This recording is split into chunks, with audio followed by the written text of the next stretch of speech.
ɗaya daga cikin ilmoma da suke da alaƙa da sayyidina rasulillah sallallahu alaihi wa alihi wa sallama, alaƙa na kusa sosai sosai.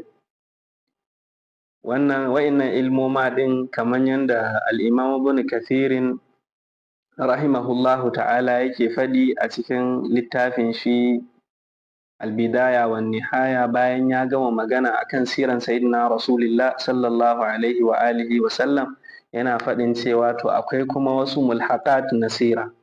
Wa'innan mulhaqat ɗin su ne ilmul dala'il, ilmul khasa'is, ilmul fada'il, ilmul shama'il, su ne wa'innan mulhaqat na sira.